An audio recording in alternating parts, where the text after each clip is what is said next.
राज ठाकरेंच्या मनसेसोबत युती करण्यावर उद्धव ठाकरे यांनी पुन्हा एकदा भाष्य केलेलं आहे आणि यावरून एकनाथ शिंदे यांनी जोरदार टोला लगावलाय। आहेत आता बातम्या सगळीकडे चालू आहेत, काय होणार, कसलं नाही होणार का, होणार की नाही होणार कळेल ना। जे यांच्या मनात आहे आणि राज्याच्या मनात आहे तेच मी करेन।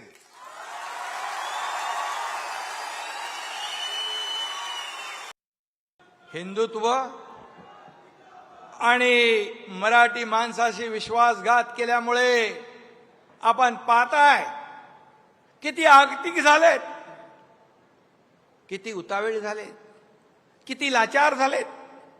युती करता का माझ्याशी, युती करता का माझ्याशी।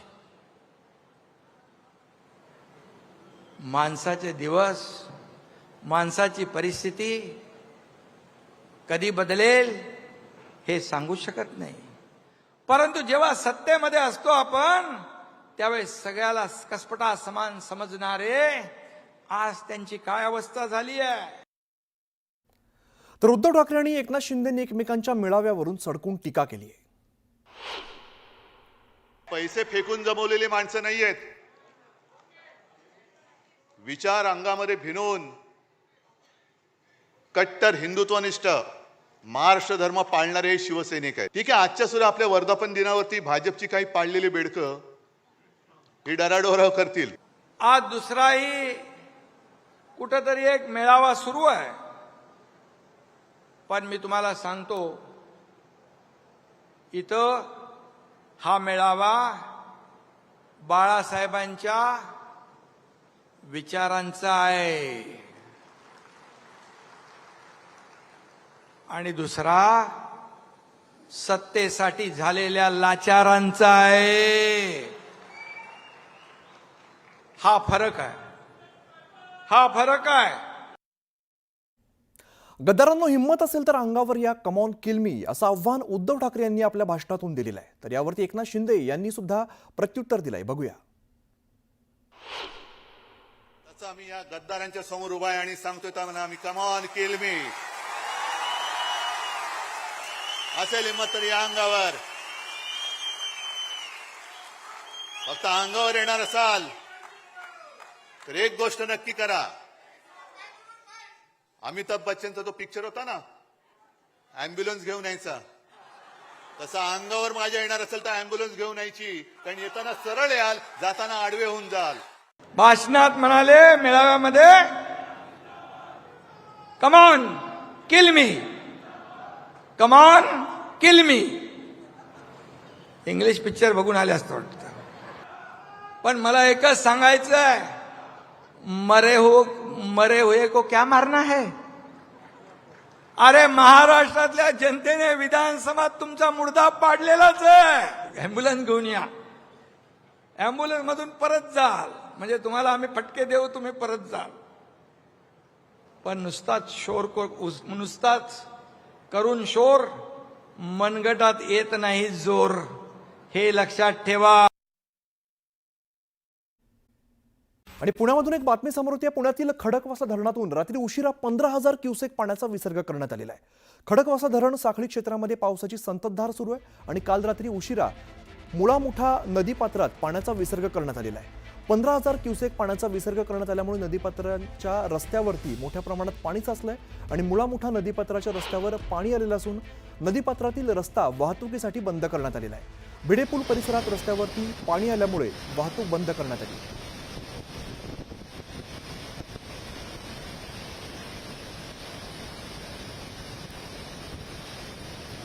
तर आपण बघतो भिडेपूल परिसरात रस्त्यावरती पाणी आलेलं आहे। खडकवासला धरणातून विसर्ग सुरू केलेला आहे। दोन दृश्य आपण बघतो, एकीकडे धरणातून विसर्ग सुरू झाल्याची दृश्य दिसतात, तर दुसरीकडे भिडेपूल जो आहे तो पाण्याखाली गेलाय, मोठ्या प्रमाणात पाणी साचलेलं आहे।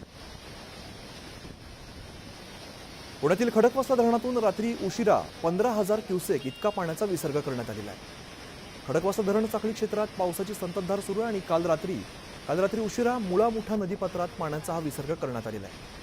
15,000 क्युसेक पाण्याचा विसर्ग करण्यात आल्यामुळे नदीपात्रांच्या रस्त्यावरती मोठ्या प्रमाणात पाणी साचलंय। वैभव सोनवणे आमचे प्रतिनिधी अधिकची माहिती देतात। वैभव, आपण बघतोय खडकवासला धरणातून आता मोठ्या प्रमाणात खरं तर पाण्याचा विसर्ग सुरू करण्यात आला आणि अनेक ठिकाणी पाणी साचल्याचं चित्र आहे। सध्याची काय परिस्थिती आहे?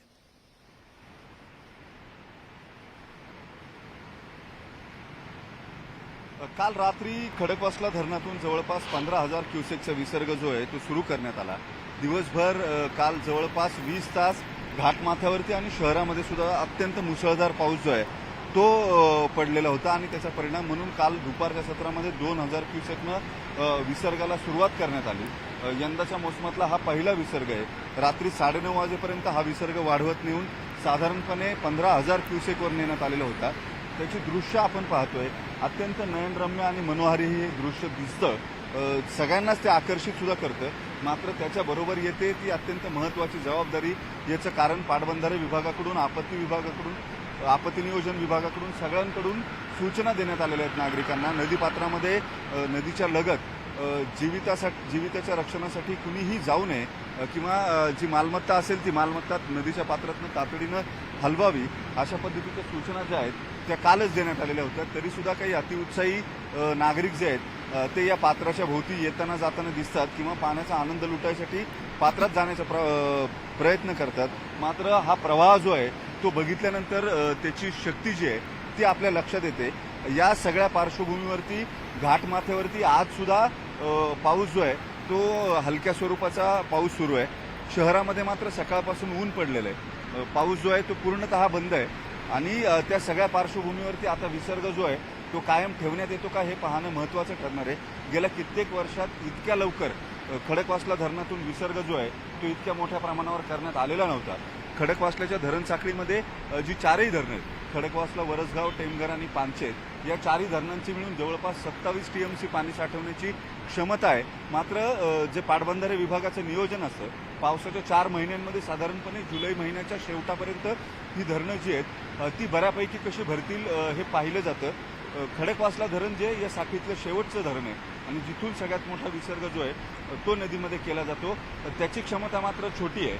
2 TMCचं हे धरण असल्यामुळं हे धरण फार भरू दिलं जात नाही. याचं कारण घाटमाथ्यावर जर पाऊस मोठ्या प्रमाणावर झाला तर वरच्या तिन्ही धरणांमधून येणारं पाणी जे आहे ते खडकवासल्यामध्ये येत असतं. त्याच्यामुळे पाण्याच्या विसर्गाचं नियोजन करण्यासाठी निश्चित वैभव, त्यामुळे इथून पुढे सुद्धा पाण्याचं नियोजन नेमकं कसं केलं जातं हे पाहणं महत्त्वाचं असेल. धन्यवाद या सगळ्या सविस्तर माहितीसाठी. पुढे बातमी नाशिकमधून. नाशिकच्या गोदावरी नदीला आलेला पूर आता ओसरल्याचं चित्र आहे आणि काल संध्याकाळपासूनच या परिसरामध्ये पाऊस नसल्यामुळे पाण्याचा प्रवाह आता कमी झालेला आहे. काल रात्री कमरेपर्यंत बुडालेला दुतोंड्या मारुती परिसरात पाणी आता ओसरलंय आणि आज या ठिकाणी पूर हा पूर्णपणे ओसरल्याची स्थिती आहे. नाशिकमधली सगळी दृश्य आपण कालच ही दृश्य बघितली होती, ज्या ठिकाणी मारुतीच्या कमरेपर्यंत खरं तर पाणी होतं, मात्र आज हे सगळं पाणी ओसरलेलं आहे. तर सह्याद्रीच्या पर्वतरांगा परिसरातील जुन्नर तालुक्याच्या पश्चिम आदिवासी भागातील जलधारा धबधबा आता ओसंडून वाहू लागलाय. उंच कड्याच्या डोंगरावरून खळखळून वाहणारा धबधबा दाट धुकं यामुळे हिरवागार निसर्ग चांगलाच बहरलेला आहे.